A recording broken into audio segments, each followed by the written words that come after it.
What is the Lambton Worm? Stay tuned after this.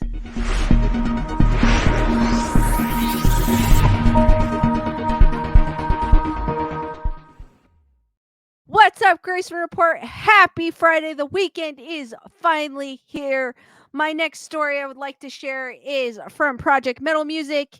He'd asked in one of my streams if I would do folklore. I love folklore. It's probably one of my favorite things, myths, legend, lore, you name it. If you have one you would like to share, please email me at graysonreport13@gmail.com. It is listed below. And I may share it on one of my videos or live streams. Again, please email me at graysonreport13@gmail.com if you have a cool story, a cool myth. Could be UFO related, could be a video, could be anything that's spooky related that you think I would like. Go ahead and email me.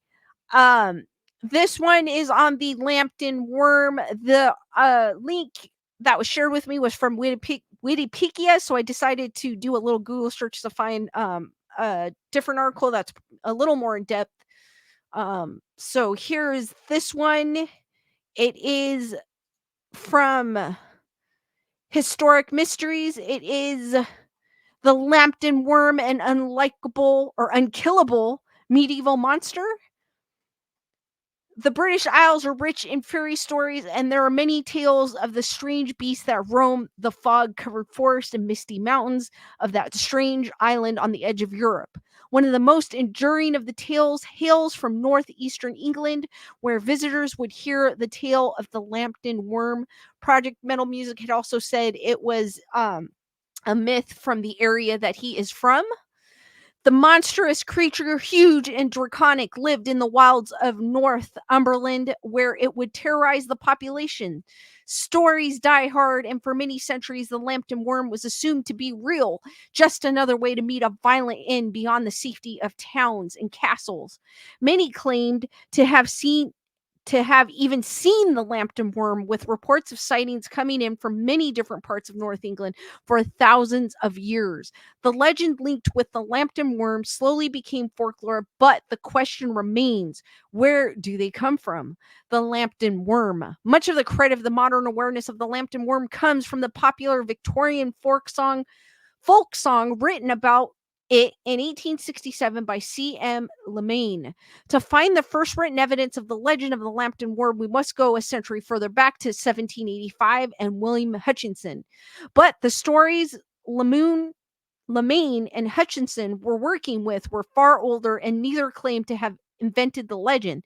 They did both agree on a particular location of importance, however, a glacial moraine left over from the last ice age in Fatfield, Washington, about halfway between the British cities of Newcastle and Sunderland. The feature has been known as long as anyone can remember as Worm Hill, and it was here that people believe that the Lambton Worm once lived. The creature was seen as a menace, destroying the nearby fields and crops of the Lambton estate.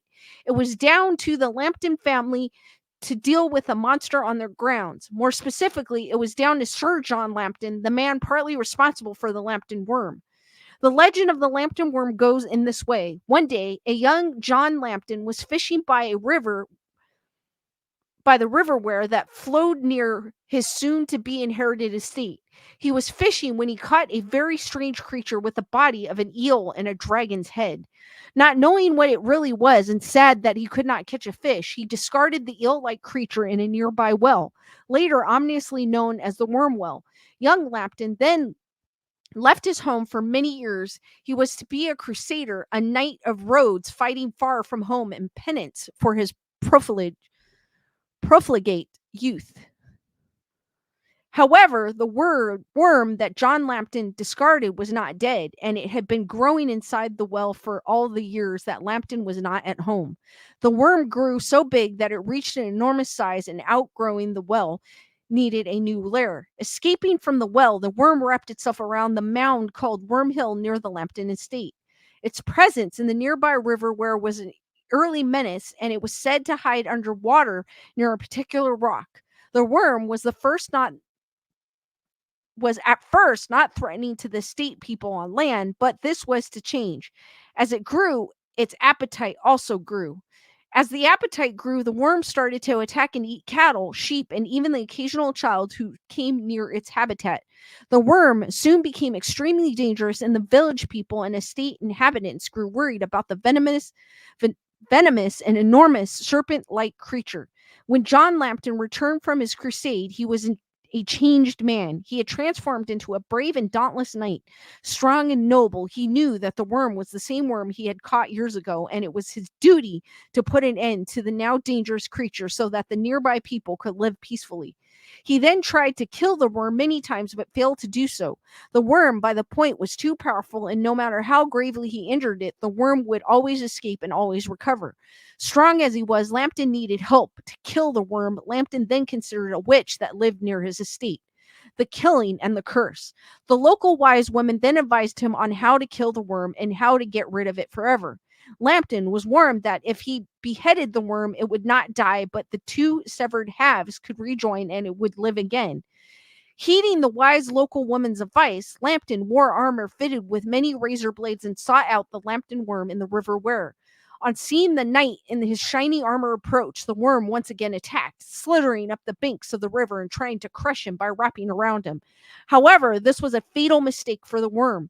The razor-sharp scale of the armor cut through the worm's body, shedding its soft flesh.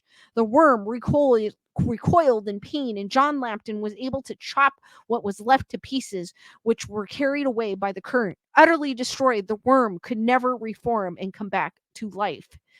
When the Lambton worm was dead, everyone hailed John Lambton as a hero of the hour. However, this task was not yet complete. The witch also asked him to kill the first person who would go on to greet him after he killed the worm. However, the first person to greet him was his father, and Lambton could never kill him, so he did not listen to the witch's advice. The witch had warned Lambton that if he failed to do so, his family would be placed under a curse, and the next heirs of the family would not be able to die in their beds. This perhaps meant that they would die in a battle or because of foul play, and not from natural causes as in old age. The curse came true, and on the next 9 generations of Lambton heirs, none would die peacefully in their bed. The Lambton family and their estate is real and survives to this day in the person of Edward Lambton, 7th Earl of Durham. Wormhill is real as well. Could the stories of brave Sir John Lambton and his fight with the Lambton worm be real as well?